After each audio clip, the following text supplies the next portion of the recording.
Hello guys, welcome to my channel. Usually சப்பாத்திக்கு எல்லாரும் குருமால சாப்பிடாம மேத்தி மட்டர் மலாய் எம்மியா கிரீமியா இருக்கும். சோ அதை எப்படி பண்ணலாம்னு பார்க்கலாம். ஃபர்ஸ்ட் நம்ம இந்த மேத்தி லீவ்ஸ் அது வெந்தயக்கீரை அது நல்லா குட்டி குட்டியா கட் பண்ணி இந்த மாதிரி நல்லா பிளான்ச் பண்ணி எடுத்துக்கலாம். தண்ணி வச்சு நல்லா சூடானதும் இந்த குட்டி குட்டியா கட் பண்ண வெந்தயக்கீரை போட்டு ஒரு 3 ல இருந்து 4 நிமிஷம் நல்ல ஒரு கொதி அது கசப்பு தன்மை போடும். அதுக்காக தான் நம்ம கொதிக்க வச்சு எடுத்துக்கிறோம். கொதிக்க வச்சு எடுத்து நல்லா வடிகட்டி ஒரு சைடுல எடுத்து மாத்தி வச்சுக்கோங்க. அதுக்கப்புறமா ஒரு கடாயில 2 டீஸ்பூன் எண்ணெயில 2 பெரிய வெங்காயம், அதுக்கப்புறமா 2 பச்சை மிளகாய், கொஞ்சமா கேஷ்யூ நட்ஸ் எல்லாத்தையும் போட்டு நல்லா வதக்கிக்கோங்க.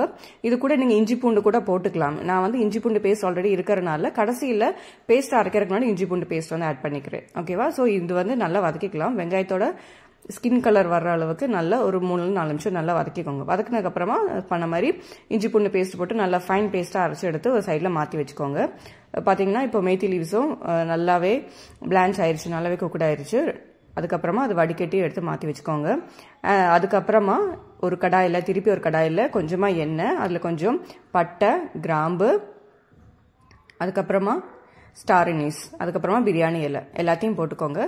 போட்டதுக்கு அப்புறமா நம்ம ஃபர்ஸ்ட் வெங்காயம் எல்லாம் பேஸ்டா அரைச்சிச்சோம்ல அந்த பேஸ்ட் போட்டுக்கலாம். பேஸ்ட் போட்டுட்டு அது ஜார்லயே கொஞ்சம் தண்ணியில இருக்கும் எல்லாத்தையும் போட்டு நல்லா கிளறிட்டு இது ஒரு 5 நிமிஷத்துக்கு நல்லா பாயில் ஆகணும். ஓகே, ஆல்ரெடி வதக்குனதான் ஸ்டில் ஒரு 5 நிமிஷத்துக்கு நல்லா குக் பண்ணோம்னா கொஞ்சமா கிரீமியா கிடைக்கும். ஓகேவா? கொஞ்சம் திக்கா கிடைக்கும். பாத்தீங்கன்னா தண்ணியா இருக்கா, கொஞ்சம் திக்கா கிடைக்கும். ஸோ 5 நிமிஷத்துக்கு நல்லா பாயில் பண்ணிட்டு ஃப்ரெஷ் பச்சை பட்டாணி ஆட் பண்ணிக்கோங்க. அப்பதான் டேஸ்டா இருக்கும். நம்ம இந்த ஊற வச்சதெல்லாம் வேண்டாம், ஃப்ரெஷ் பச்சை பட்டாணி இப்போ கிடைக்கும். ஸோ அதுவே போட்டு திருப்பி அது நல்லா சாஃப்ட் ஆற வரைக்கும் நல்லா வதக்கணும்னா பாத்தீங்கன்னா இப்போ பேஸ்டே நல்லா திக்காயிருச்சு. ஸோ இந்த டைம்ல நம்ம வெந்தயக்கீரை வச்சிருந்தோம் இல்லை வடிகட்டி வச்சிருந்தோம், அதையும் இதுக்குள்ள போட்டு நல்லா மிக்ஸ் பண்ணிக்கலாம். எல்லா இடத்துக்கும் வர்ற மாதிரி நல்லா இந்த வெந்தயக்கீரை எல்லாத்துக்கும் நல்லா மிக்ஸ் பண்ணிட்டு ஃப்ரெஷ் கிரீம் அது இல்லைன்னா இந்த பால் ஆடை இருக்கு பாத்தீங்களா, அது கூட நீங்க ஆட் பண்ணிக்கலாம்.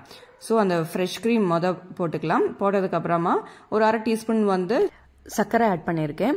அதுக்கப்புறமா 1 டீஸ்பூன் கரம் மசாலா, அதுக்கப்புறமா இந்த மேத்தி மட்டர் மலாய்க்கு தேவையான அளவுக்கு உப்பு எல்லாத்தையும் போட்டுக்கலாம். எல்லாத்தையும் போட்டு நல்லா மிக்ஸ் பண்ணிக்கோங்க. இந்த பவுடர் எல்லா இடத்துலயும் வர்ற மாதிரி நல்லா மிக்ஸ் பண்ணிட்டு நல்லா ஒரு கொதி வரும்போது மூடி வச்சு ஒரு 2 ல இருந்து 3 நிமிஷம் நல்லா லோ ஃப்ளேம்ல வச்சு நல்லா கொதிக்க விடுங்க. லோ ஃப்ளேம்ல வச்சு கொதிக்க விட்டு எடுத்தோம்னா ஃபைனலா நல்லா கிரீமியா இருக்கும் இந்த மேத்தி மட்டர் மலாய். ஸோ இந்த மாதிரி சப்பாத்தி நல்லா சூடா போட்டு இந்த மேத்தி மட்டர் மலாய் சாப்பிட்டோம்னா எம்மியா டேஸ்டா இருக்கும். எங்க வீட்டில் எல்லாருக்குமே பிடிச்சது. ஸோ கண்டிப்பா நீங்களும் ட்ரை பண்ணி பார்த்துட்டு எப்படி இருக்குன்னு சொல்லுங்க. இந்த வீடியோ பிடிச்சதுன்னா என்னோட வீடியோ சேனல் லைக் பண்ணுங்க, சப்ஸ்கிரைப் பண்ணுங்க, பெல் ஐக்கனை டிக் பண்ணிக்கோங்க. தேங்க்யூ ஃபார் வாட்சிங்.